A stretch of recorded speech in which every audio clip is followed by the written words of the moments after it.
H. P. Lovecraft, O Chamado de Cthulhu.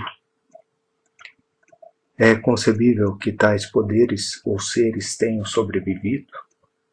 sobrevivido a um tempo infinitamente remoto, onde a consciência se manifesta, talvez sob corpos e formas que há muito recuaram diante da maré da humanidade ascendente, formas das quais só a poesia e a lenda preservaram uma memória fugaz, com nomes de deuses, monstros, seres míticos de todos os tipos e espécies.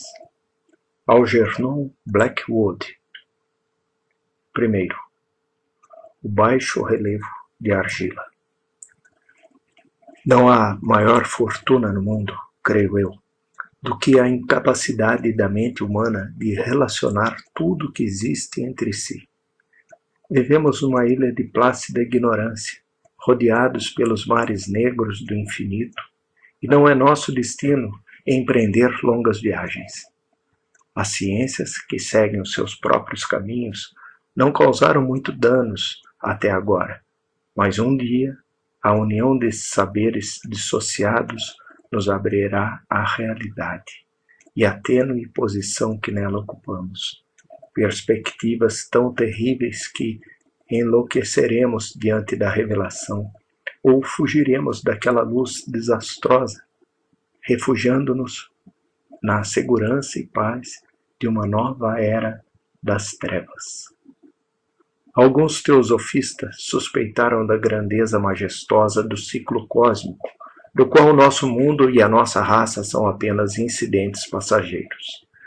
Eles apontaram estranhas sobrevivências em termos que fariam nosso sangue gelar, se não fossem disfarçados por um otimismo brando. Mas não foram eles que me deram a visão fugaz desses dons proibidos, que me fazem estremecer quando penso neles e me enlouquecem quando sonho com eles. Essa visão, como toda visão temível da verdade, surgiu de uma união casual de diversos elementos, neste caso o artigo de um jornal antigo e as anotações de um professor falecido. Espero que ninguém mais consiga realizar essa união.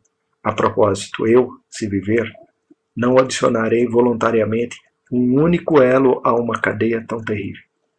Acredito, por outro lado, que o professor também decidiu não revelar o que sabia e que não tivesse morrido repentinamente, teria destruído suas anotações. Tomei conhecimento deste assunto pela primeira vez no inverno de 1926, entre 26 e 1927, após a morte do meu tio-avô, George Gamel Engel, professor honorário de línguas semíticas na Brown University, Providence, Rhode Island. O professor Engel era uma autoridade amplamente conhecida em inscrições antigas e era frequentemente consultado pelos curadores dos museus mais importantes. Muitos devem, portanto, lembrar-se do seu desaparecimento, ocorrido aos 92 anos. As razões obscuras de sua morte aumentaram ainda mais o interesse local. O professor morreu ao retornar do navio Newport, segundo testemunhas, após ser empurrado por um marinheiro negro. Isto surgiu de uma das passagens curiosas e sombrias situadas na encosta íngreme da colina que liga o cais à Casa do Morto, na Williams Street. Os médicos, não conseguindo descobrir qualquer distúrbio orgânico, concluíram, após uma desconcertante troca de opiniões, que a morte devia ser atribuída a uma obscura lesão do coração, determinada pela subida rápida de uma encosta excessivamente íngreme para um homem de tantos anos. Naquela altura não via motivos para discordar deste diagnóstico, mas hoje tenho as minhas dúvidas, e mais do que dúvidas. Como herdeiro e executor testamentário de meu tio-avô viúvo, sem filhos, era de se esperar que eu examinasse seus papéis com algum cuidado. Com esse propósito, mudei todos os seus arquivos e caixas para minha casa em Boston, Material encomendado por mim será publicado em sua maior parte pela Sociedade de Arqueologia Americana. Mas havia uma caixa que me parecia extremamente enigmática. Sempre que tive relutância em mostrá-la aos outros, estava trancada e não encontrei a chave, até que me ocorreu examinar o chaveiro que o professor sempre carregava consigo. Consegui então abri-lo, mas encontrei outro obstáculo maior e ainda mais impenetrável. Que significado poderiam ter aquele curioso baixo relevo de argila e aquelas notas? Fragmentos e recortes de jornais antigos? Teria meu tio, em seus últimos anos, se tornado um devoto das imposturas mais superficiais? Resolvi procurar o excêntrico escultor que perturbara a tranquilidade do velho. O baixo relevo era um retângulo áspero de 2 centímetros de espessura e cerca de 30 ou 40 centímetros quadrados de superfície, sem dúvida de origem moderna. Os desenhos, porém, não eram nada modernos, nem na atmosfera, nem na sugestividade. Pois, embora as raridades do cubismo e do futurismo sejam numerosas e extravagantes, elas geralmente não reproduzem aquela regularidade enigmática da escrita pré-histórica. E a maioria dos desenhos certamente parecia ser algum tipo de escrita. Apesar da minha familiaridade com os documentos e coleções do meu tio, não consegui identificá-la, nem sequer suspeitar de qualquer relacionamento remoto. Acima destes supostos hieróglifos, havia uma figura de natureza evidentemente representativa, embora a execução impressionista nos impedisse de compreender a sua natureza. Parecia algum tipo de monstro, ou o símbolo de um monstro, ou uma forma que só uma fantasia doentia poderia ter concebido. Se eu disser que na minha imaginação, um tanto extravagante, estavam representados ao mesmo tempo um polvo, um dragão e a caricatura de um ser humano, não trairei o espírito do desenho. Sobre um corpo escamoso e grotesco, dotado de asas rudimentares, erguia-se uma cabeça carnuda, coroada de tentáculos. Mas foi o esboço geral que tornou tudo particularmente horrível. Atrás da figura, delineava-se uma arquitetura ciclópica. As notas que acompanhavam este curioso objeto, além de alguns recortes de jornais, foram escritas pelo próprio professor. Não tinham pretensões literárias. O documento aparentemente mais importante era encabeçado pelas palavras Oculto de Chulhu, cuidadosamente escritas em letras maiúsculas para evitar qualquer erro na leitura de um nome tão desconhecido. O manuscrito estava dividido em 2 seções.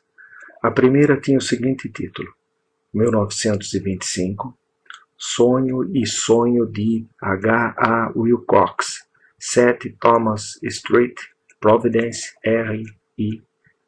E o segundo, Relatório do Inspetor John R. LeGrace, 121 Bienville Street, Nova Orleans, para a Sociedade Americana de Arqueologia, 1928. Notas do mesmo e do professor Webb. As outras notas manuscritas eram todas muito breves. Relatos de sonhos curiosos de diferentes pessoas, ou citações de livros e revistas teosóficas, principalmente Atlantis e The Lost Lemuria, de W. Scott Elliott. E o restante comentava sobre a sobrevivência das sociedades secretas e cultos, com referência à passagem de tratados mitológicos e antropológicos, como The Golden Bough, de Fraser, e The Cult of Witches in the Western Europe, de Miss Murray. Os recortes de jornais referiam-se principalmente a casos de perturbação mental e crises de demência coletiva na primavera de 1925. A primeira parte do manuscrito principal contava uma história muito curiosa. Parece que no primeiro dia de março de 1925, um jovem magro, moreno, de aparência neurótica, tomado de grande excitação, visitou o professor Engel, com o singular baixo relevo de argila, tão ainda fresco e úmido. Seu cartão trazia o nome de Henry Anthony Wilcox, e meu tio o reconheceu como o filho mais novo de uma bela família, com a qual ele tinha poucas ligações. Wilcox, que estudava desenho na Escola de Belas Artes de Rhode Island há algum tempo, e que morava no hotel Fleur de Lis, muito próximo desta instituição. Era um jovem precoce de indubitável genialidade, mas muito excêntrico. Desde criança chamava atenção pelas estranhas histórias e sonhos que adorava contar. Ele se autodenominava fisicamente hipersensível, mas as pessoas sérias da antiga cidade mercantil consideravam-no simplesmente estranho. Ele nunca frequentava as aulas e, aos poucos, foi se afastando de todas as atividades sociais. Atualmente só era conhecido por alguns estetas de outras cidades. A Providence Arts Association, ansiosa por preservar o seu conservadorismo, despejou-o. Nessa visita, dizia o manuscrito, o escultor pediu abruptamente a ajuda do conhecimento arqueológico do convidado para identificar os hieróglifos. O jovem falou de uma maneira pomposa e descuidada que tornou impossível simpatizar com ele.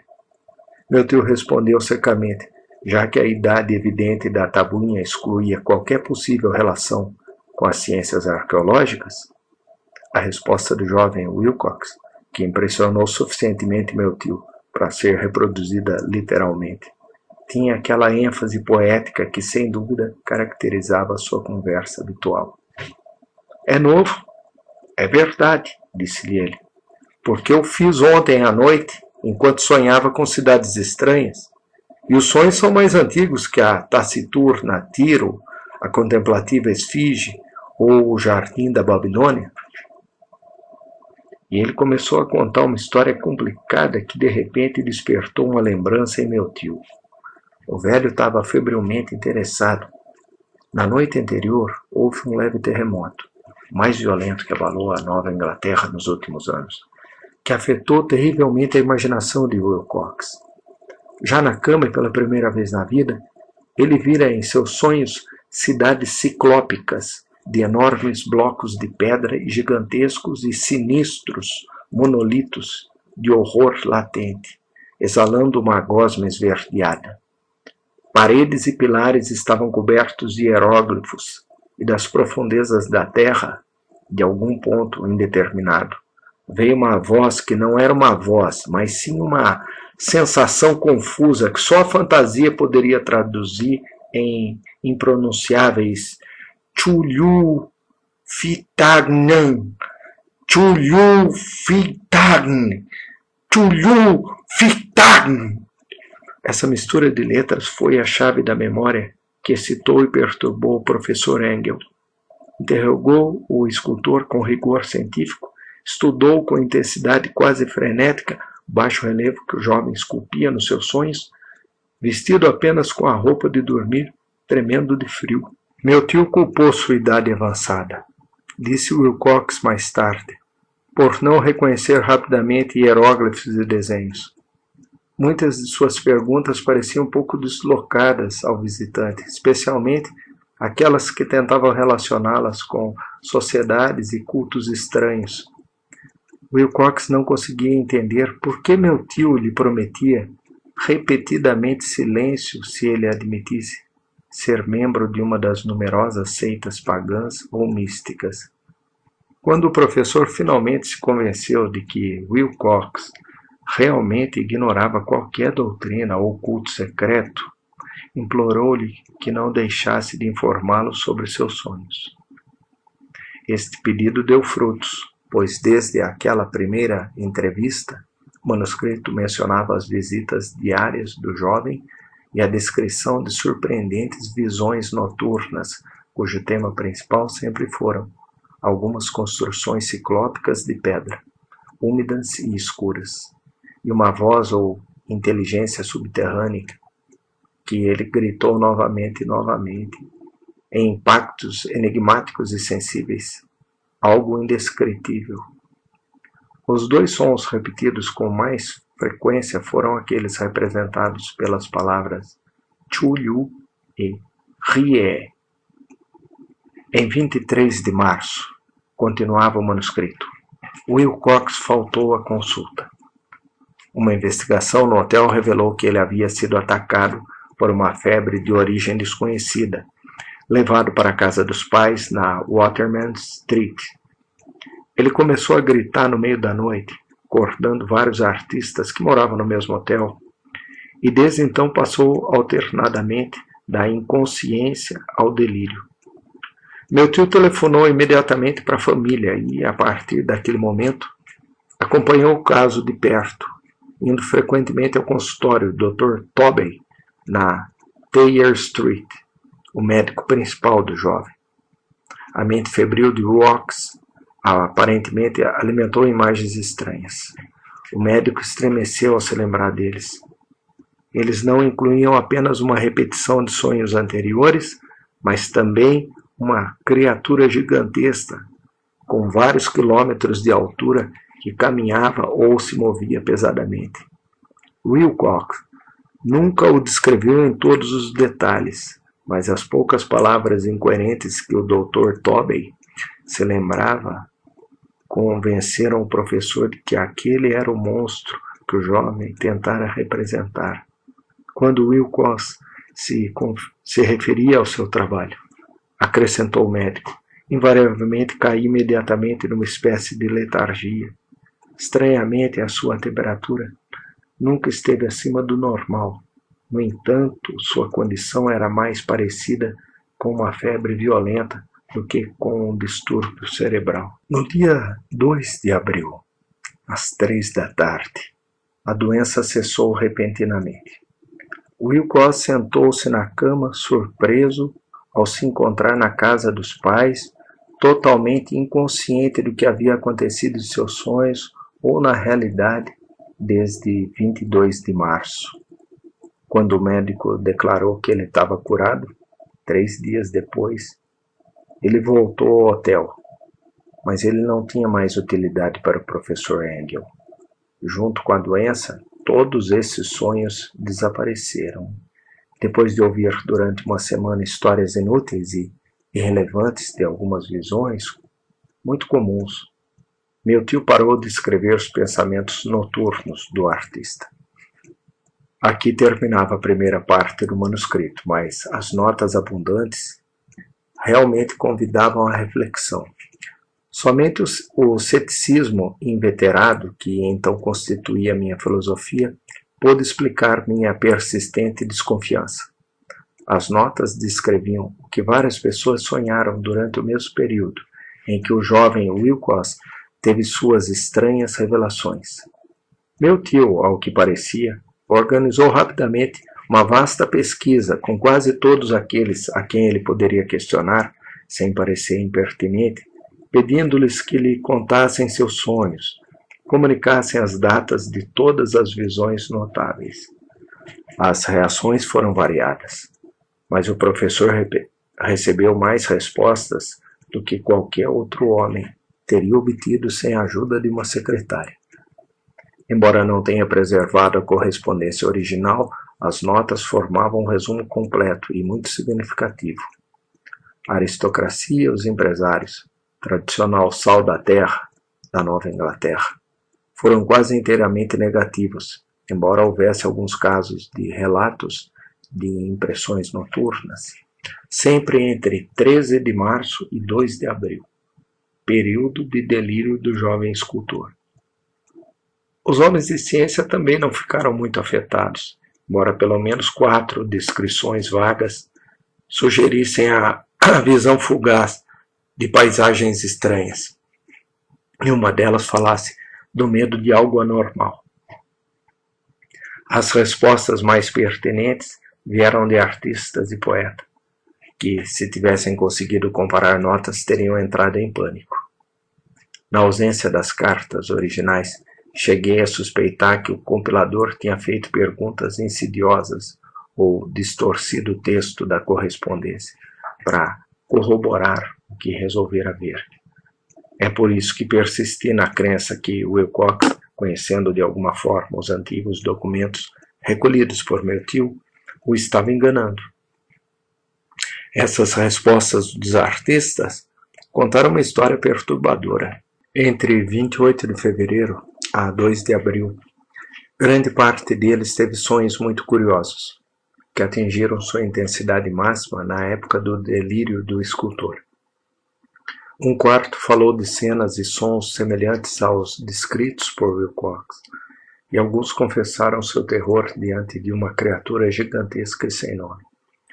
Um caso que as notas descreveram com ênfase foi particularmente triste.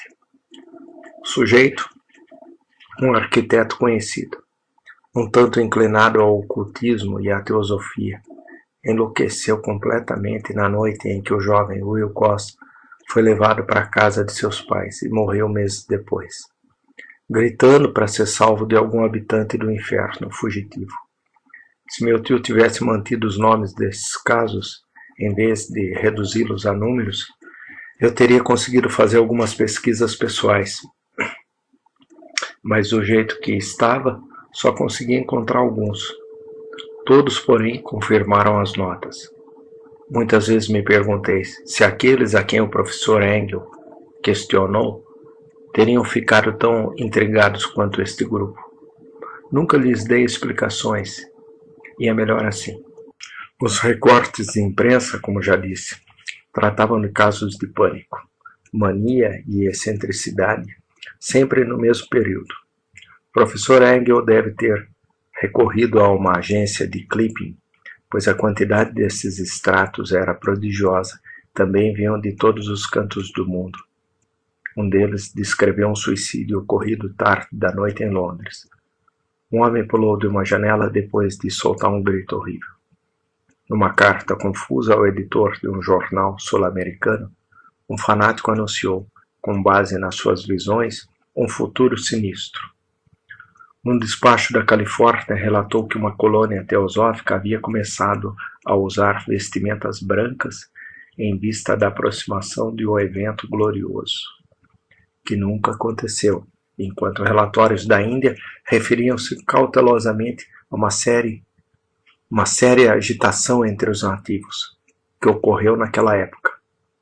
Ora, final de março, as orgias de voodoo multiplicaram-se no Haiti e em África falava-se de canções misteriosas.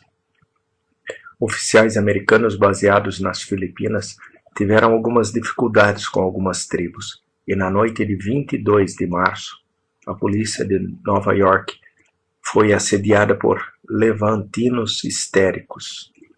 Rumores confusos também se espalharam pelo oeste da Irlanda, e em 1926, um pintor chamado Ardois Bonneau exibiu uma blasfema Dreamscape no Salão de Primavera de Paris. Nos asilos, os distúrbios eram tão numerosos que só um milagre poderia impedir que a equipe médica percebesse semelhanças curiosas e tirasse conclusões precipitadas. Na verdade, uma rara coleção de recortes, mas concebo hoje o racionalismo bruto com que os deixei de lado. Mas eu estava convencido de que o jovem Wilcox tinha ouvido falar de alguns acontecimentos anteriores mencionados pelo professor. Segundo, relatório do inspetor LeGrace. Os acontecimentos anteriores que levaram meu tio a dar tanta importância ao sonho do escultor e ao baixo relevo foram o tema da segunda metade do longo manuscrito. Parecia que uma vez antes o professor Engel tinha visto os contornos odiosos do monstro sem nome, meditado sobre os hieróglifos desconhecidos e ouvido as sílabas que apenas a palavra Chulyu poderia traduzir. Tudo isso aconteceu em circunstâncias tão esmagadoras que não é estranho que ele tenha perseguido o jovem Wilcox com perguntas e súplicas. Esta experiência anterior ocorreu 17 anos antes, em 1908, enquanto a Sociedade Americana de Arqueologia realizava sua reunião anual em St. Louis. O professor Engel, pela autoridade e mérito, desempenhou um papel importante em todas as deliberações. Foi abordado por vários leigos que aproveitaram a oportunidade da chamada para fazer perguntas e levantar problemas. O líder deste grupo logo se tornou o centro da atração de todo o congresso. Ele era um homem de meia idade, de aparência muito comum, que fez a viagem de New Orleans a St. Louis em busca de algumas informações que não conseguiu obter em seu distrito. Seu nome era John Raymond LeGrace e ele era inspetor de polícia. Trouxe consigo o objeto da viagem, uma estatueta de pedra, repugnante e grotesca, aparentemente muito antiga, cuja origem não conseguiu determinar. Não se deve acreditar que o inspetor LeGrace se interessasse por arqueologia. Muito pelo contrário, seu desejo de educar-se teve como única origem razões puramente profissionais. A estatueta, ídolo, fetiche, ou o que quer que seja, havia sido capturada meses antes nos pântanos arborizados ao sul de New Orleans, durante uma expedição contra uma suposta cerimônia de voodoo. Os ritos eram tão únicos e odiosos que a polícia entendeu que se tratava de um culto completamente ignorado e infinitamente mais diabólico que os do voodoo. As histórias confusas e incríveis, extraídas à força dos prisioneiros, nada informavam sobre sua possível origem. Daí o desejo da polícia de consultar alguma autoridade para identificar o símbolo horrível e seguir os vestígios do culto até as suas fontes. O inspetor LeGrace não esperava que seu pedido causasse tal impressão. O aparecimento da curiosa estatueta foi suficiente para entusiasmar os homens de ciência. Logo todos cercaram o inspetor para contemplar de perto a minúscula figura, cuja raridade e aparência de antiguidade genuína e abismal abriam perspectivas tão misteriosas e arcaicas. Ninguém reconheceu a escola escultórica da qual nasceu a estátua.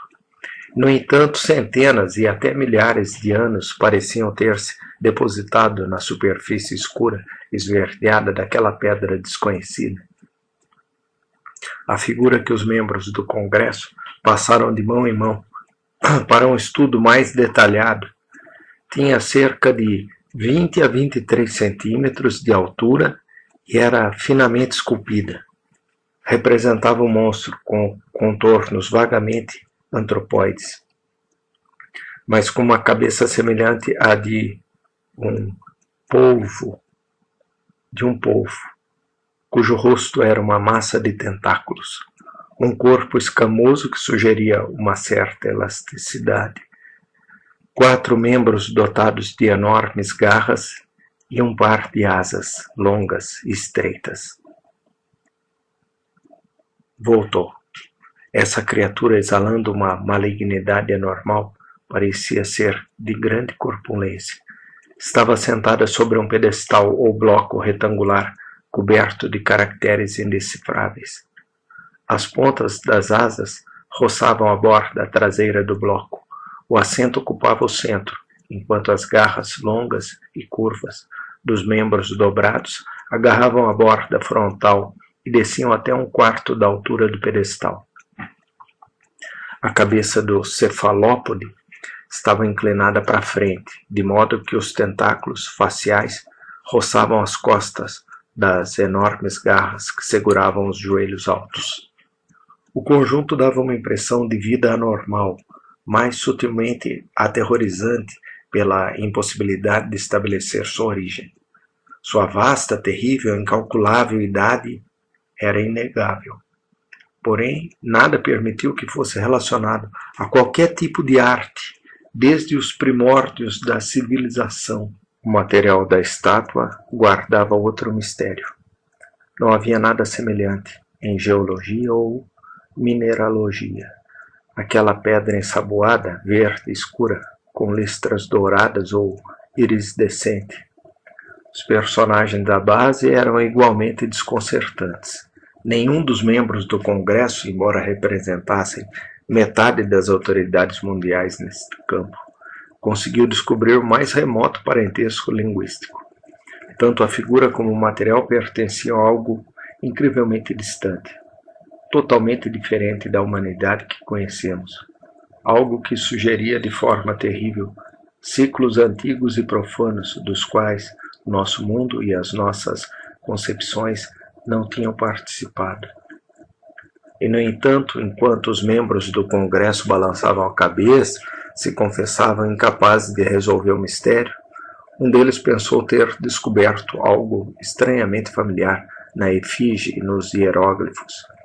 E, finalmente, não sem relutância, confessou que sabia. Este homem era o já falecido William Channing Webb, professor de antropologia na Universidade de Princeton, explorador bastante renomado. 40 anos antes, o professor Webb havia viajado pela Groenlândia e pela Islândia em busca de certas inscrições rúnicas que até então não conseguia descobrir. Na costa da Groenlândia, ele encontrou uma tribo degenerada de esquimós, cuja religião, uma forma singular de cultos demoníacos, o impressionou muito com sua face deliberadamente sanguinária e repulsiva. Esta era uma fé que os outros esquimós desconheciam quase completamente, à qual se referiam com estremecimento. Datava, diziam, de tempos muito antigos, antes do nascimento do mundo, juntamente com ritos anônimos e sacrifícios humanos. Havia invocações de origem tradicional, dirigidas a um demônio supremo, ou a Tornasuk. Professor Webb ouvira esta invocação de um velho Engekok, ou sacerdote feiticeiro, e transcrevera foneticamente, tanto quanto possível, caracteres romanos. Mas o que agora parecia importante era o fetiche adorado naquele culto, e em torno do qual os esquimós dançavam quando a aurora boreal brilhava acima dos penhascos de gelo. Era, declarou o professor, um tosco baixo relevo de pedra com uma figura horrível e alguns personagens misteriosos.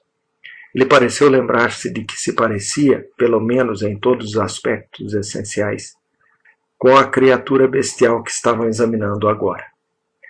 Essa história, recebida com espanto e surpresa pelos congressistas, pareceu entusiasmar o inspetor Legrace, que inundou o professor de perguntas, tendo copiado uma invocação recitada por um dos oficiantes do pântano.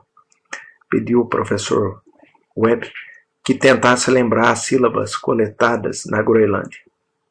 Seguiu-se uma comparação exaustiva de todos os detalhes e um momento de silêncio sombrio quando o professor e o detetive concordaram sobre a identidade virtual das sentenças. Aqui está em substância. A divisão das palavras foi estabelecida de acordo com as tradicionais pausas observadas pelos oficiantes. O que o feiticeiro esquimó e os sacerdotes da Louisiana cantaram aos seus ídolos. Pingilui miglu naf chulyu rilye wignag fitag. Legrace teve mais sorte que o professor Webb, pois vários prisioneiros lhe revelaram o significado daquelas palavras. Foi algo assim. Em sua casa em Rie, o desaparecido Chulyu o espera sonhando. E então, atendendo a um pedido geral, o inspetor descreveu detalhadamente sua experiência com os fiéis do pântano. Vejo agora que meu tio deu grande importância a essa história. Tinha alguma semelhança com os divaneios mais extravagantes dos teosofistas e criadores de mitos. Revelou uma imaginação surpreendente de caráter cósmico que ninguém esperaria entre os pares e os vagabundos. Em 1º de novembro de 1907, a polícia de New Orleans recebeu uma mensagem alarmada da região pantanosa do sul. Os colonos, gente primitiva, mas de boa índole, descendentes em sua maioria dos homens de Lafitte, Estavam em pânico por causa de algo desconhecido que havia invadido a região durante a noite. Aparentemente era um culto voodoo, mas de um tipo mais terrível do que qualquer coisa que eles conheciam. Desde que o malévolo tantã começou a soar incessantemente naquelas florestas escuras, onde ninguém ousava se aventurar, várias mulheres e crianças desapareceram. Gritos irracionais, gritos dilacerantes, canções tristes foram ouvidas, e chamas diabólicas dançaram nos matagais. Os vizinhos, acrescentou o aterrorizado mensageiro, não aguentaram. Nas primeiras horas da tarde, 20 policiais partiram em 2 charretes e um carro, guiados pelo trêmulo colono.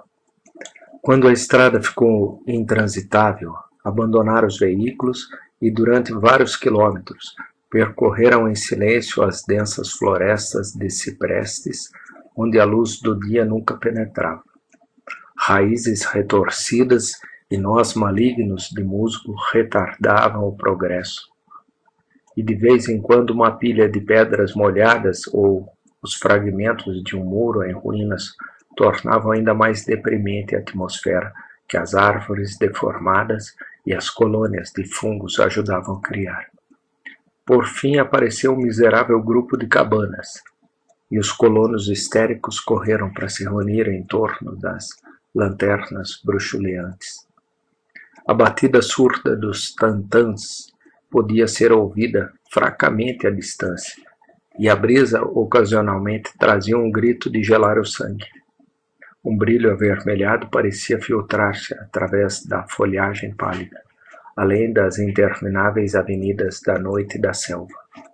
Apesar da relutância em serem novamente deixados sozinhos, todos os habitantes do local recusaram-se a dar um único passo em direção ao cenário do culto amaldiçoado, de modo que o inspetor Legrace, seus 19 colegas tiveram que se aventurar sem guias por aqueles arcos negros de horror onde nenhum deles haviam postos os pés. A região onde a polícia entrou agora tinha tradicionalmente uma reputação muito má, e na sua maior parte não tinha sido explorada por homens brancos. Algumas lendas referiam-se a um lago secreto, onde vivia uma criatura colossal e disforme, algo semelhante a um pólipo, com olhos fosforescentes, e segundo os colonos, demônios com asas de morcego saíam de suas cavernas à meia-noite para adorar o monstro. Afirmaram que já existia antes de La Salle, antes dos índios e até antes das feras e pássaros da floresta. Foi um verdadeiro pesadelo, e ver isso significou a morte. Mas ele apareceu aos homens em sonhos, e isso foi o suficiente para que eles se afastassem. A orgia voodoo acontecia nos limites extremos da área odiada, mas mesmo assim o local era bastante ruim. Isso talvez tenha aterrorizado os colonos mais do que os gritos ou incidentes. Só a poesia ou a loucura poderiam ter reproduzido os ruídos que os homens de Legrace ouviam enquanto atravessavam lentamente o pântano sombrio. Aproximando-se da luz avermelhada e dos tom-tams opacos, existe uma qualidade vocal própria dos homens e uma qualidade vocal própria dos animais. E nada mais terrível do que ouvir um deles quando o órgão de onde provém deveria emitir o outro. Uma fúria animal e uma licença orgiástica foram ali exacerbadas para atingir alturas demoníacas com gritos e uivos estáticos que ecoavam nas florestas escuras como rajadas pestilentas vindas dos abismos do inferno. De vez em quando os gritos paravam e o que parecia um coro de vozes roucas cantava aquela melodia odiosa. Piniglu miglu naf chuyu riegarnag fitar. Finalmente os homens chegaram ao local onde a floresta era menos densa. De repente se encontraram no local. 4 tropeçaram, um quinto perdeu a consciência e outros 2 soltaram um grito de horror que infelizmente foi abafado pelo tumulto selvagem da orgia. Legrace borrifou a água do pântano no rosto do desmaiado. Então todos assistiram ao espetáculo, fascinados pelo horror. Numa clareira natural do pântano havia uma ilha verde, com cerca de 40 áreas, desprovida de árvores e bastante seca. Saltava e contorcia-se uma horda de anomalias humanas, mais indescritíveis do que qualquer uma que um cime ou um angarola pudessem ter pintado. Sem roupas, esta multidão híbrida gritava, rugia e contorcia-se em torno de uma fogueira circular. De vez em quando abriam-se as cortinas de fogo, distinguia-se no centro um bloco de granito com cerca de 2,5 metros de altura, no topo do qual, incongruente pela sua pequenez, estava a estatueta fatal. Em 10 andames instalados em intervalos regulares, num amplo círculo ao redor da fogueira, tendo o monólito como centro, os corpos estranhamente mutilados dos colonos desaparecidos estavam pendurados de cabeça para baixo. Dentro deste círculo, o círculo de fiéis saltava e rugia, movendo-se da esquerda para a direita, num bacanal interminável entre o círculo de cadáveres e o círculo de fogo. Poderia ter sido apenas imaginação ou poderia ter sido um simples eco, mas um dos homens, um impressionável espanhol, pensou ter ouvido que as invocações eram seguidas de respostas antifonais que vinham de um lugar distante e sombrio, localizado nas profundezas daquela floresta lendária. Este homem, Joseph D. Galvez, que mais tarde conheci e interroguei, era extremamente imaginativo. Disse mesmo que ouvira o leve bater de grandes asas, que vislumbrara olhos luminosos e uma enorme massa branca por trás das árvores mais distantes. Mas acho que ele foi muito influenciado pelas superstições locais. A inatividade dos homens paralisados foi comparativamente de curta duração. O dever logo dissipou todas as dúvidas. Embora os celebrantes devessem ser uma centena, a polícia, confiando nas suas armas de fogo, irrompeu no meio da horda. Durante 5 minutos, o caos e o tumulto foram indescritíveis. Houve espancamentos furiosos, tiroteios e fugas. Mas finalmente Legrace conseguiu contar 47 prisioneiros, que forçou a vestir-se rapidamente e que cercou com a polícia. 5 dos celebrantes morreram e outros 2, gravemente feridos, foram carregados pelos seus cúmplices em macas improvisadas. A imagem do monolito foi cuidadosamente removida e transportada por Legrace. Examinados na sede da polícia, após uma jornada exaustiva, os presos revelaram-se mestiços de baixíssima qualidade e mentalmente debilitados. Eram maioritariamente marinheiros. Havia alguns negros e mulatos, quase todos cabo-verdianos, que davam um certo matiz voodoo a esse culto heterógeno. Mas não foram necessárias muitas perguntas para provar que se tratava de algo mais antigo e profundo do que um fetiche africano. Embora degradados e ignorantes, os presos permaneceram fiéis, com surpreendente consistência, à ideia central do seu culto abominável. Eles adoravam, diziam, os grandes antigos, que existiram muito antes do homem e que vieram do céu para o mundo jovem. Esses anciãos já haviam se retirado para o interior da terra e para o fundo do mar, mas seus cadáveres haviam se comunicado em sonhos com o primeiro homem, que inventou um culto que nunca morreu. Este era esse culto, e os prisioneiros disseram que ele sempre existiu e sempre existiria, escondendo-se em confins desertos e lugares isolados até que o sumo sacerdote, Chu-Yu, emergisse de sua morada sombria na cidade subaquática de R'lyeh para reinar novamente sobre o mundo. Algum dia isso aconteceria, quando as estrelas ocupassem uma determinada posição, e o culto secreto estaria lá, esperando por ele. Enquanto isso, eles não podiam dizer mais nada. Era um segredo que nem mesmo a tortura poderia extrair deles. A humanidade não era a única coisa consciente na Terra, pois havia formas que emergiam das sombras para visitar os seus poucos fiéis. Mas estes não eram os grandes antigos. Nenhum ser humano tinha visto os antigos.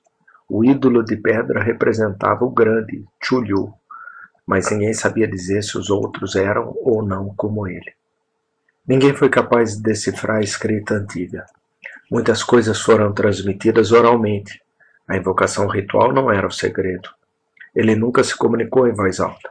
A canção significava: em sua casa, em R'lyeh, o desaparecido Chulyu espera sonhando.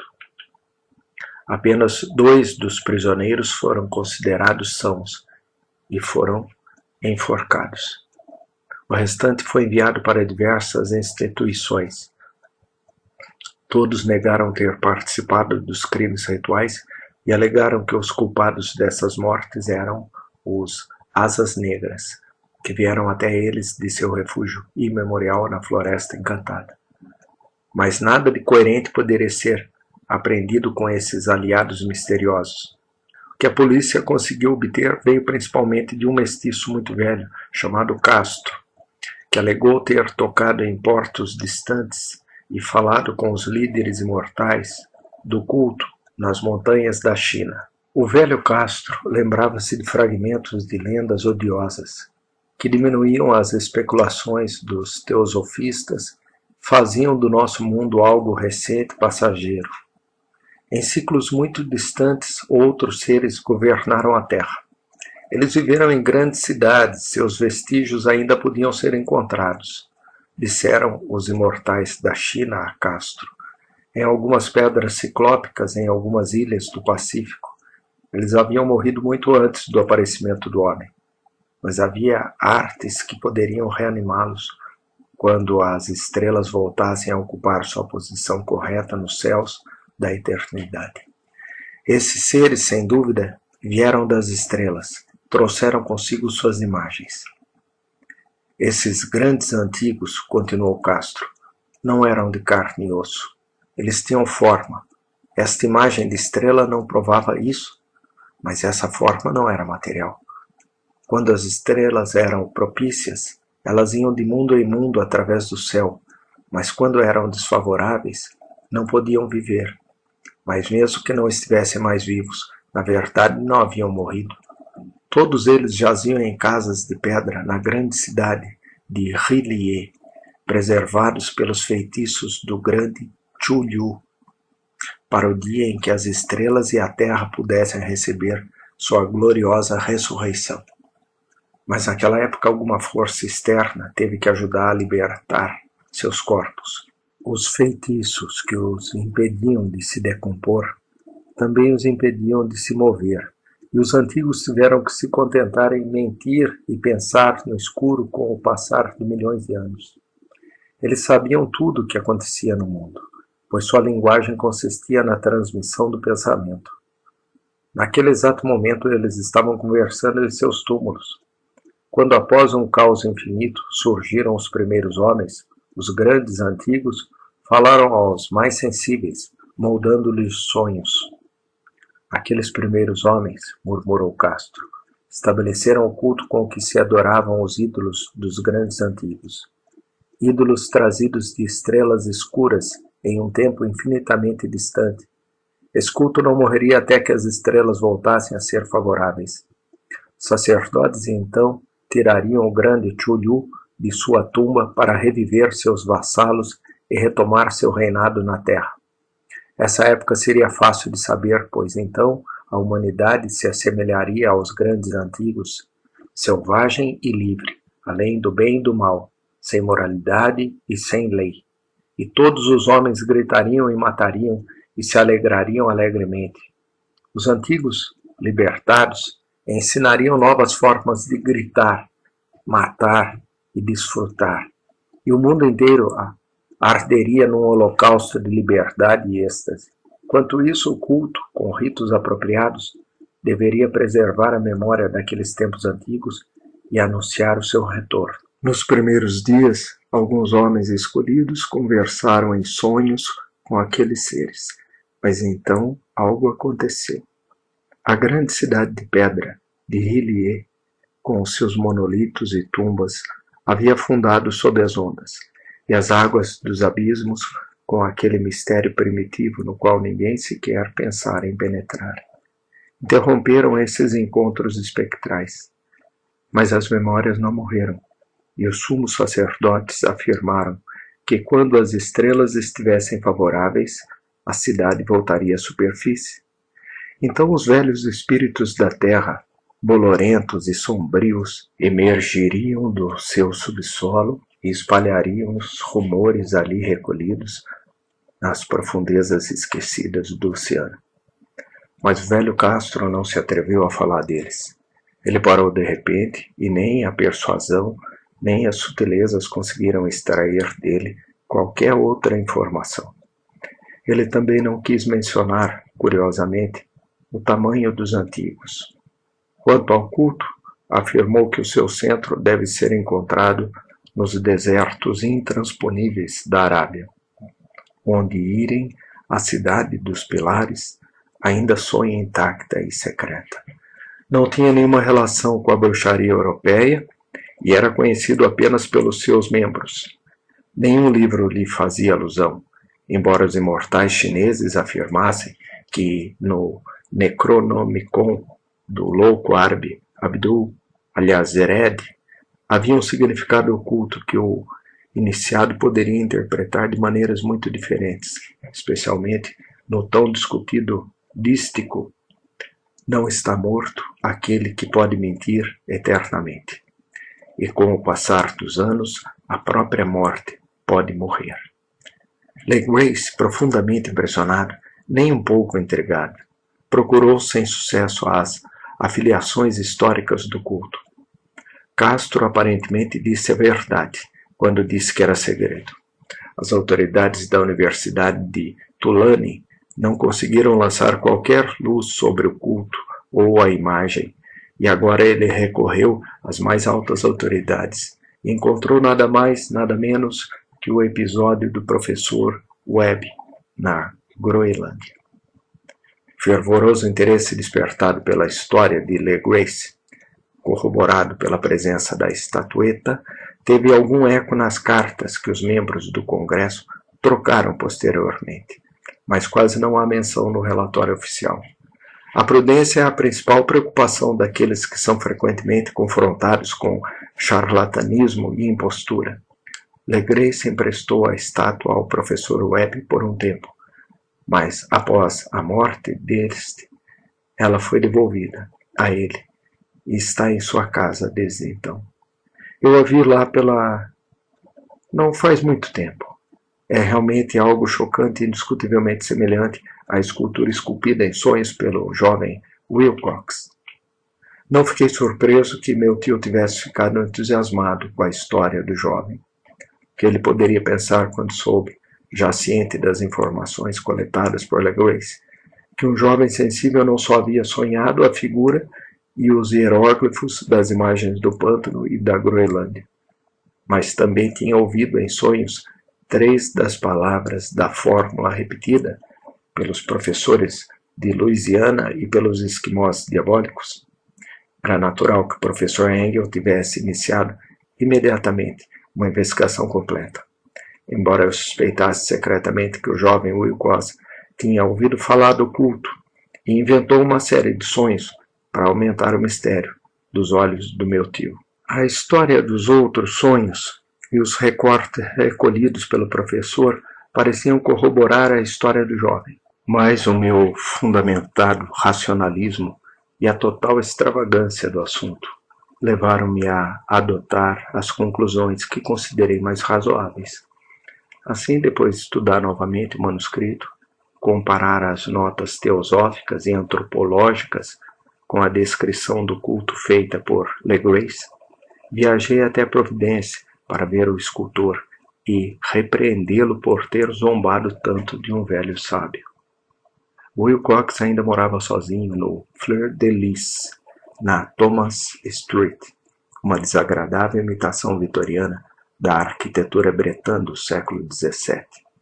A fachada de estuque do hotel erguia-se ostensivamente entre as encantadoras casas coloniais e à sombra do mais belo campanário georgiano que se pode ver na América. Encontrei Wilcox nos seus quartos, imerso no seu trabalho, e compreendi imediatamente pelas peças que o rodeavam que o seu gênio era profundo e era autêntico. Acredito que por algum tempo Wilcox estará entre os grandes decadentes, pois cristalizou no barro e um dia refletirá no mármore aqueles pesadelos e fantasias evocados na prosa por Arthur Machen e que Clark Ashton Smith tornou visíveis em versos e pinturas. De cabelos escuros, frágil e parecendo um pouco desleixado, Wilcox virou-se languidamente sem sair da cadeira. Perguntou-me o que eu queria. Quando eu lhe contei que eu era, ele manifestou certo interesse, pois meu tio lhe despertara a curiosidade, examinando seus estranhos sonhos, embora sem explicar os motivos desse exame.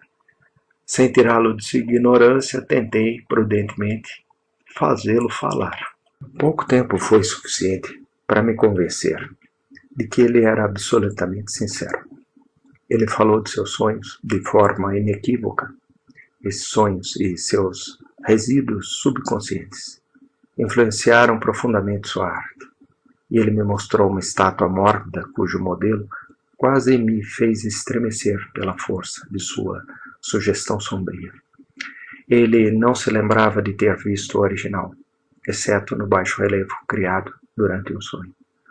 Mas os contornos haviam se formado insensivelmente sob suas mãos. Era sem dúvida a forma gigantesca de que falara no seu delírio.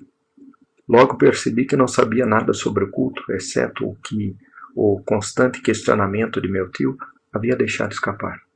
E tentei novamente conceber como poderia ter concebido essas impressões sobrenaturais.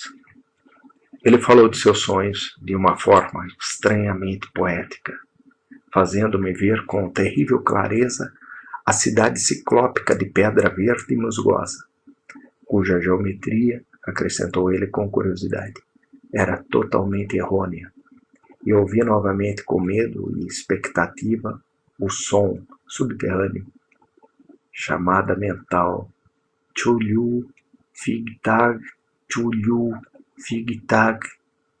Estas palavras estavam na temível invocação que evocou o despertar onírico de Tchulyu em sua abóboda de pedra de R'lyeh.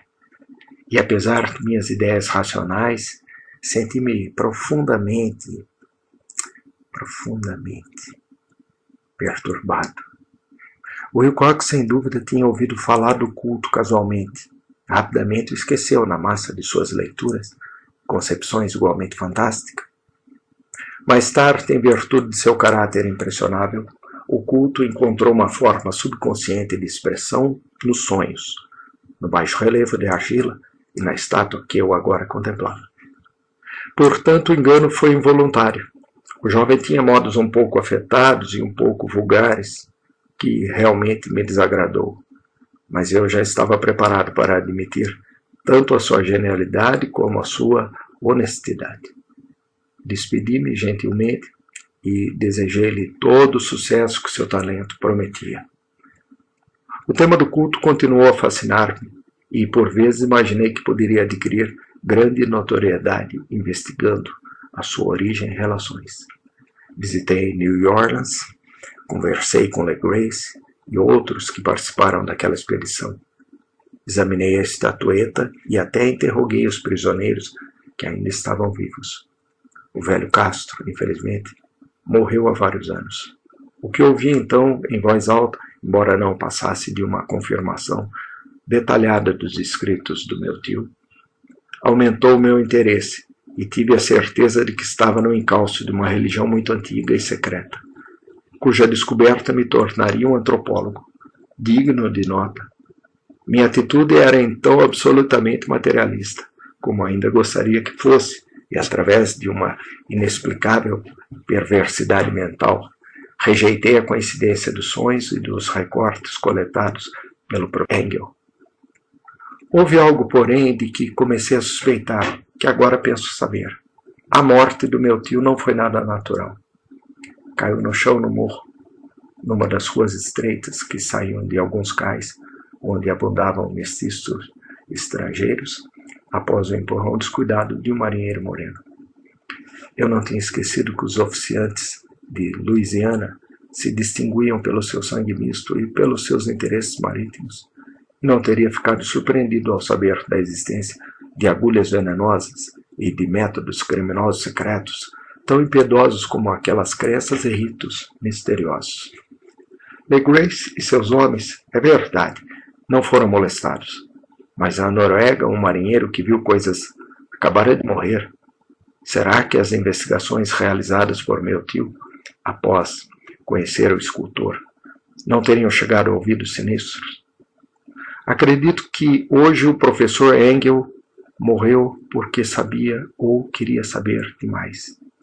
É possível que um fim semelhante me aguarde, pois também aprendi muito. 3. A loucura do mar. Se um dia o céu decidisse me conceder um favor distinto, apagaria completamente da minha memória a descoberta que fiz. Por simples acaso, ao olhar uma folha de jornal que cobria uma estante. Era uma edição antiga do Boletim Sydney, de 18 de abril de 1925, que eu não teria conseguido encontrar no meu dia a dia. Isso passou desapercebido até mesmo pela agência de scrapbooking, que coletava avidamente materiais para o meu tio naquela época. Eu quase abandonei minha pesquisa sobre o que o professor chamava de culto a Chuju. Estava visitando a casa de um amigo médico em Paterson, Nova Jersey, curador do museu local e mineralogista renomado. Um dia, examinando os exemplares de reserva, amontoados desordenadamente nas estantes de uma das salas dos fundos do museu, meu olhar parou na rara ilustração de um dos jornais espalhados sob as pedras. Foi o Boletim Sydney que mencionei. Meu amigo tinha correspondentes em todos os países estrangeiros imagináveis. A imagem era uma fotografia sépia de uma odiosa estatueta de pedra, quase idêntica à que LeGrace encontrara no pântano. Retirei avidamente o precioso conteúdo da folha, li o artigo com muito cuidado e lamentei sua brevidade. O que ele sugeria, porém, era de extrema importância para minha busca já vacilante.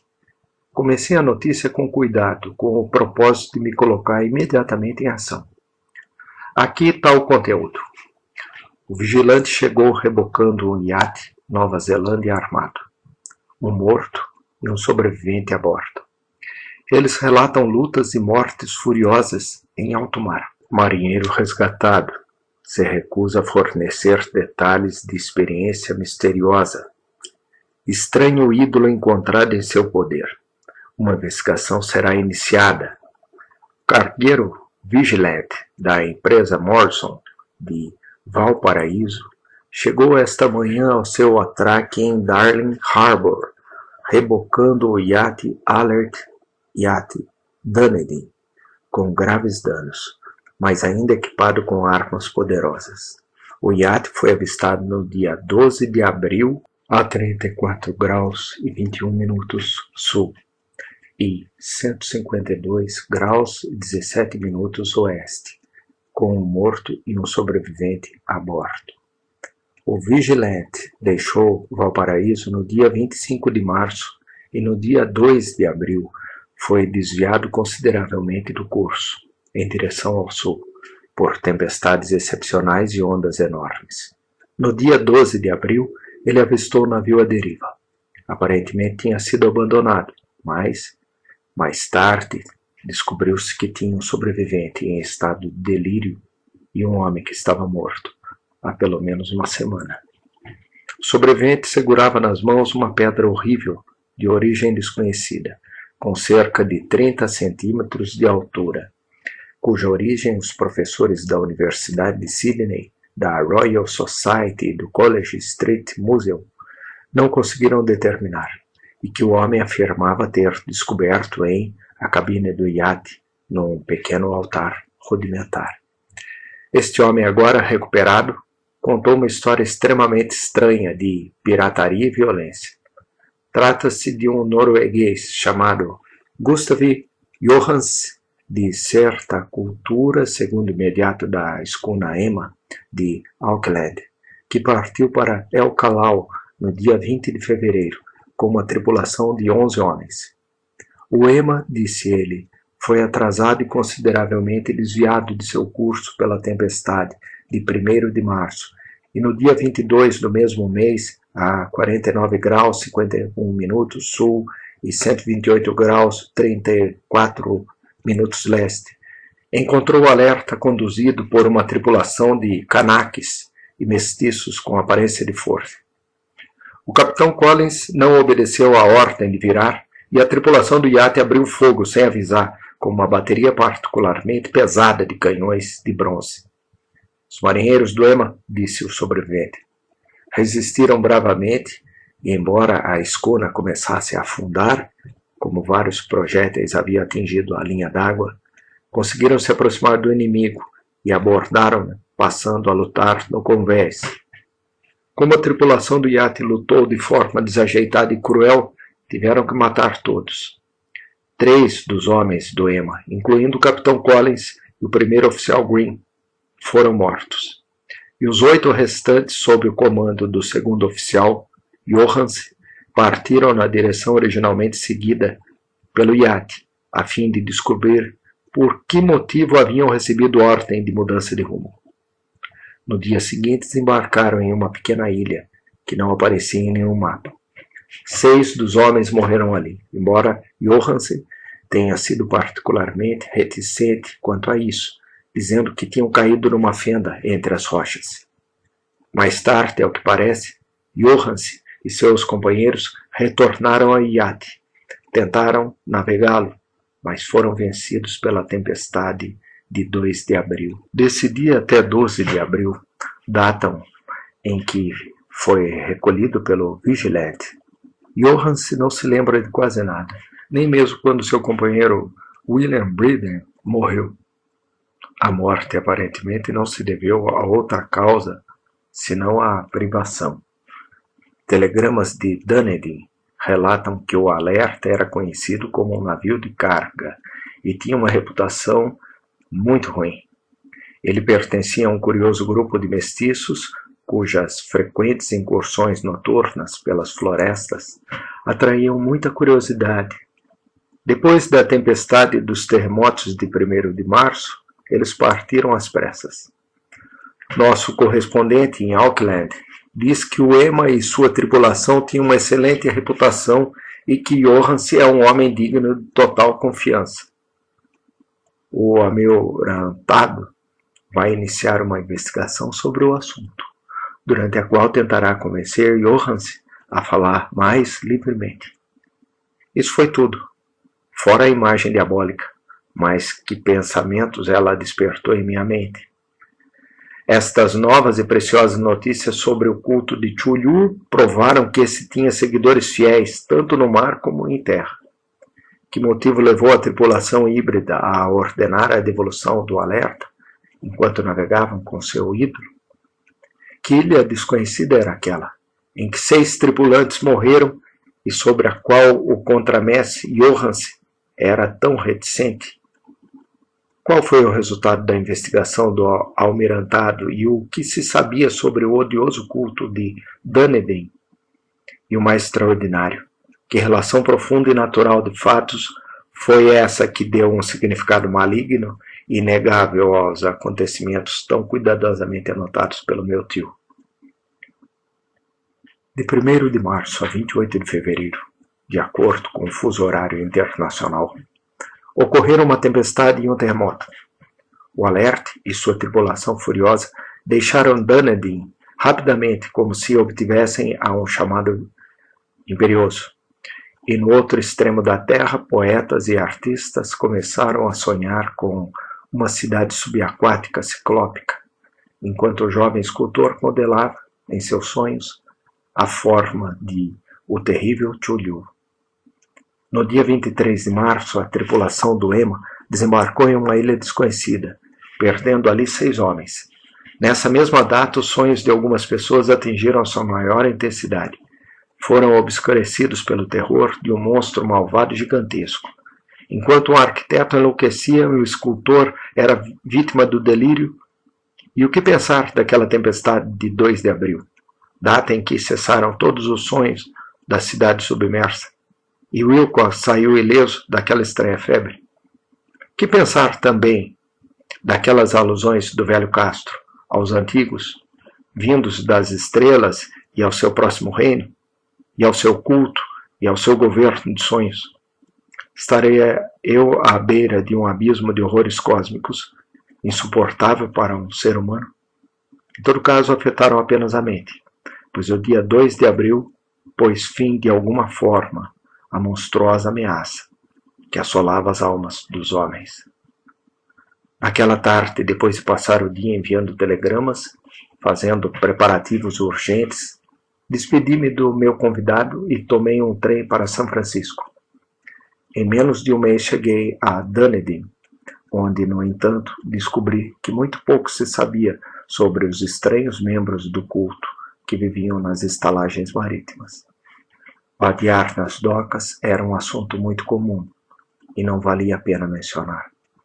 Mas ouvi algo sobre uma expedição terrestre realizada por esses mestiços, durante a qual se ouviu o leve bater de tambores e um fogo vermelho foi visto nas colinas distantes. Em Auckland, soube que Johannes tinha regressado a Sydney, onde acabava de ser submetido a um interrogatório inútil, com os cabelos completamente grisalhos, e que depois de vender a sua casinha na West Street, tinha regressado com a mulher à sua antiga casa, em Oslo.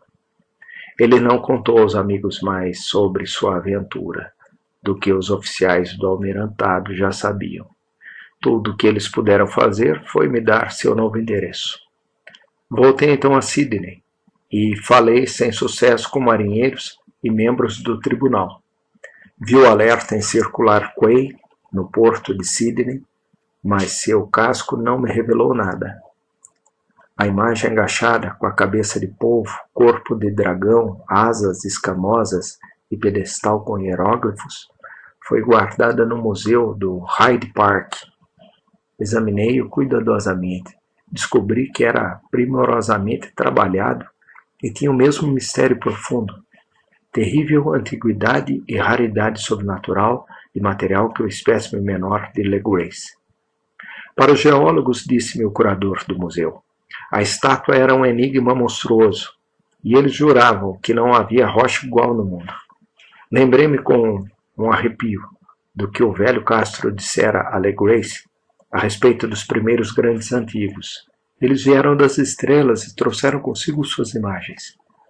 Profundamente perturbado, decidi visitar o oficial Johannes em Oslo.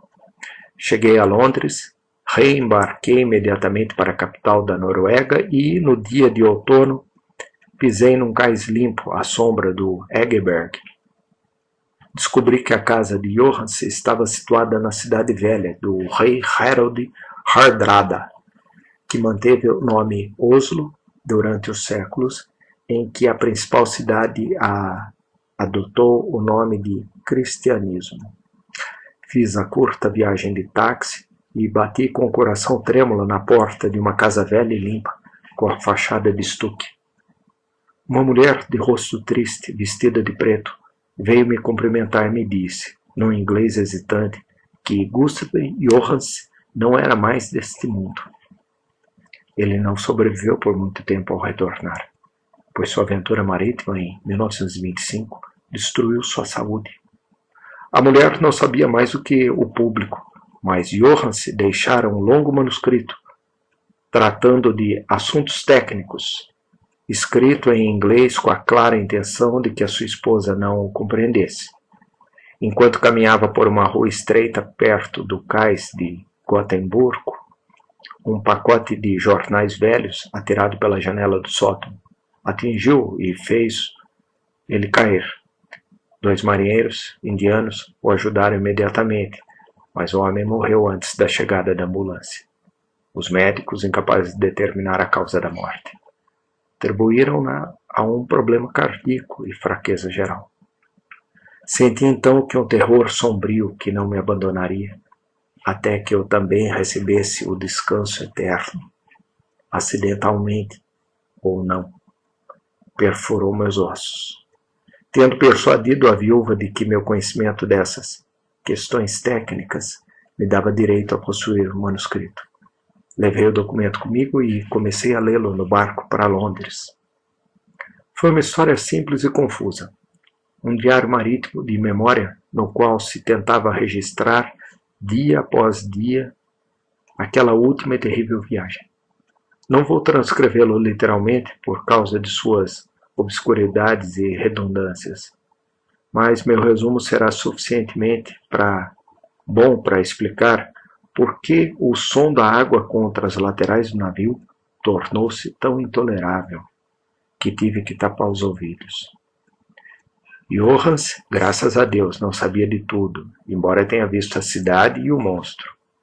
Mas não poderei mais dormir em paz enquanto me lembrar do horror que me espera emboscado do outro lado da vida, no tempo e no espaço, daquelas malditas criaturas que vieram das estrelas mais antigas e que sonham nas profundezas do mar, conhecido e favorecido por um culto de pesadelo determinado a lançá-los em nosso planeta toda vez que um terremoto eleva mais uma vez a monstruosa cidade de pedra ao ar e à luz do sol. A viagem de Johans começara tal como ele próprio declarara ao almirantado. O Emma havia saído de Auckland, em lastro, no dia 20 de fevereiro, e sentiu todo o impacto daquela tempestade, após o terremoto, que arrancou dos abismos do mar o horror que povoava os sonhos dos homens. Com a direção restaurada, o navio navegou favoravelmente até encontrar o alerta, em 22 de março, e senti a pena do oficial ao descrever o bombardeio e o naufrágio de seu navio. Dos mestiços no iate, Johans falou com um horror verdadeiramente significativo. Havia algo de abominável neles que fazia com que a sua destruição parecesse quase um dever. Johans fica chocado com a acusação de crueldade do tribunal contra ele e os seus companheiros. Já no iate capturado, Johans e seus homens, movidos pela curiosidade, continuam sua jornada até avistarem uma alta coluna de pedra emergindo do oceano, e a 47 graus e 9 minutos sul e 126 graus e 43 minutos oeste, eles se depararam com uma lama lamacenta, costa, e uma alvenaria ciclópica coberta de algas que não pode ser nada além da substância tangível do horror supremo do universo. A cidade morta de Rie, construída há milhões de anos, antes do início da nossa história, pelos enormes e criaturas horríveis que desceram de estrelas desconhecidas. Aí jazem o grande Chuliu e seus companheiros, escondidos em câmaras verdes e úmidas de onde enviam, após ciclos incalculáveis, pensamentos que aterrorizam os homens sensíveis e exigem imperiosamente que os fiéis do culto iniciem a peregrinação de libertação e restauração. O oficial Johans não sabia de tudo isso, mas Deus sabe que ele já tinha visto o suficiente. Acredito que apenas o topo da cidadela emergiu das águas, coroado por um enorme monolito onde jaz o grande Chuliu. Quando imagino o tamanho de tudo que o fundo do oceano pode esconder, tenho vontade de morrer sem esperar mais. Johans e os seus homens ficaram aterrorizados com a majestade cósmica desta Babilônia úmida, habitada por demônios, e devem ter suspeitado instintivamente que não pertencia a este ou qualquer outro planeta semelhante. Em todas as linhas da chocante descrição de Johans, pode-se perceber o mesmo terror diante do incrível tamanho dos blocos de pedra verde, diante da altura vertiginosa do monólito esculpido, diante da surpreendente identidade daquelas colossais estátuas e baixos relevos com a rara imagem encontrada no porão do alerta. Sem conhecer o futurismo, Johann se descreve ao falar da cidade. Algo muito semelhante a uma obra futurista. Em vez de se referir a uma estrutura definitiva ou a algum edifício, reduz-se a falar de vastos ângulos, superfícies de pedra, superfícies demasiado grandes para serem deste mundo e cobertas de hieróglifos e imagens horríveis. Menciono esses ângulos porque eles me lembram os sonhos que o Wilcox me contou. O jovem escultor afirmava que a geometria da cidade dos seus sonhos era anormal, não euclidiana, e sugeria esferas, dimensões diferentes das nossas. Ora, um marinheiro esclarecido teve a mesma impressão ao se deparar com a terrível realidade. Johann e os seus homens desembarcaram na praia desta monstruosa acrópole e subiram, escorregando os titânicos degraus cobertos de musgo que nenhum ser humano poderia ter construído. O próprio sol parecia deformado quando visto através dos miasmas polarizadores que emanam desta perversão subaquática. Uma ameaça tortuosa espreitava naqueles ângulos desconcertantes, onde um segundo olhar revelava uma concavidade, onde se pensava ver uma convexidade. Todos os exploradores, antes mesmo de verem qualquer coisa definitiva, exceto rochas, musgos e algas, sentiram-se tomados por um terror indefinível. Todos teriam escapado se não temessem o ridículo dos outros, e só com relutância decidiram procurar, em vão, como perceberam mais tarde, algo que servisse de lembrança. Rodrigues, o português, foi o primeiro a chegar à base do monolito e gritou aos outros, que acabara de descobrir. Pouco depois, os homens contemplaram com curiosidade uma enorme porta de pedra esculpida com o já familiar baixo relevo do dragão povo. Parecia, disse Johann, uma enorme porta de celeiro. Todos viam ali uma porta, pois era emoldurada por uma soleira, um lintel e 2 montantes, mas ninguém sabia se estava situada na horizontal como a porta de um alçapão ou um tanto inclinada como a porta exterior de um sótão. Como teria dito Wilcox, a geometria do lugar estava errada. Não se podia ter certeza de que o mar e a terra eram horizontais, de modo que a posição relativa de todo o resto parecia variar fantasticamente. Bryden pressionou a pedra em vários lugares, sem sucesso. Então Donovan apalpou delicadamente as bordas, apertando cada ponto separadamente. Ele subiu lentamente ao longo da grotesca moldura de pedra. Pode-se dizer que ele subiu, se admitirmos que a porta não era afinal horizontal. E os homens se perguntaram como uma porta poderia ser tão enorme. Por fim, muito suavemente, muito lentamente, o topo do painel começou a inclinar-se para dentro e todos viram a pedra balançar. Donovan, de alguma forma, deslizou ou subiu por um dos degraus e os homens começaram a observar o curioso recuo da monstruosa porta. Neste fantástico mundo de deformações prismáticas, a pedra movia-se de forma normal na diagonal, desrespeitando todas as leis da matéria e da perspectiva. A abertura mostrava uma escuridão quase material. Esta escuridão tinha, na verdade, uma qualidade positiva, pois escondia algumas partes das paredes interiores que deveriam ser visíveis. Finalmente, daquela antiga prisão emergiu algo como uma nuvem de fumaça que obscurecia a luz do sol, enquanto subia em direção ao céu, pequena e enrugada, com a ajuda de suas asas membranosas. O cheiro vindo daqueles abismos recém-abertos era insuportável. Hawkins, que tinha boa audição, pensou ter ouvido um som imundo de respingos lá embaixo. Todos ouviram, e todos continuavam ouvindo, quando o monstro se tornou visível, babando e pressionando sua imensidão verde, e gelatinosa pela abertura escura, até subir pesadamente no ar corrompido daquela cidade de pesadelo. A caligrafia do pobre Johanse é pouco inteligível nesta parte. Dos 6 homens que nunca chegavam ao navio, eles acreditam que 2 morreram simplesmente de medo, naquele instante amaldiçoado. O monstro está além de qualquer descrição possível. Não existe linguagem aplicável a esse abismo de horror imemorial, a essa terrível contradição de todas as leis da matéria, da força e da ordem cósmica.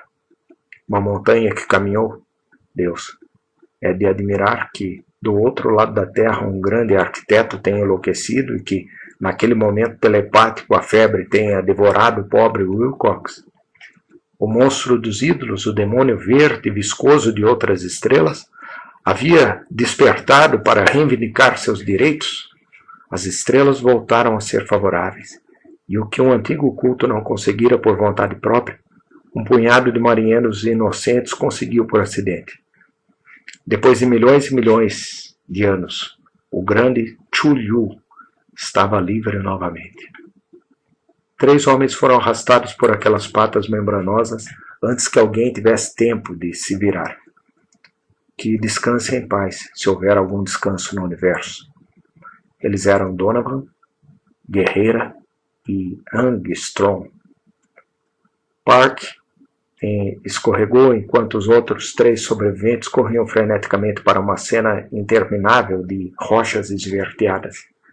Johan se jura que foi sugado para cima em um ângulo que não deveria estar ali, um ângulo agudo que se comportou como se fosse obtuso. Assim apenas Briden e Johan chegaram ao barco e dirigiram-se desesperadamente para o alerta. Enquanto a monstruosidade montanhosa descia os escorregadios degraus de pedra e parava, hesitante, à beira da água, as caldeiras permaneceram funcionando, mesmo depois de todos terem desembarcado. E alguns segundos de corrida frenética entre rodas e motores foram suficientes para iniciar o alerta. Lentamente, em meio aos horrores distorcidos daquela cena indescritível, a hélice começou a atingir as águas. Enquanto isso, na costa mortal, naquelas construções que não eram deste mundo, o gigantesco monstro, vindo das estrelas, emitia gritos inarticulados, como Polífemo, amaldiçoando a veloz nave de Ulisses. Imediatamente, com mais audácia que os ciclopes da lenda, o grande Chu-Yu entrou nas águas e iniciou a perseguição com golpes que levaram ondas enormes. Briden olhou para trás e enlouqueceu. A partir de então ele riu de vez em quando, até que a morte o alcançou em sua cabine, enquanto Johanse vagava delirante de um lugar para o outro. Mas Johanse não abandonou o jogo, percebendo que o monstro certamente ultrapassaria o alerta antes que a pressão atingisse o máximo. Ele decidiu tentar algo desesperado e, acelerando os motores, subiu rapidamente no convés e girou o leme. Na superfície das águas havia um redemoinho espumoso e, à medida que a pressão do vapor aumentava, o valente norueguês dirigiu o navio contra aquela montanha gelatinosa que se erguia acima das espumas sujas, como a polpa de um galeão demoníaco. A horrível cabeça do polvo, envolta em tentáculos, chegava quase até a ponta do gurupés, mas Johanse não recuou. Houve um estouro, como o de um balão que se esvazia, um líquido fétido como o que sai de um peixe-lua fendido, um fedor como o de 1000 sepulturas abertas e um som que o cronista não se atreveu a descrever. Por um instante, uma nuvem verde, acre e ofuscante envolveu o navio.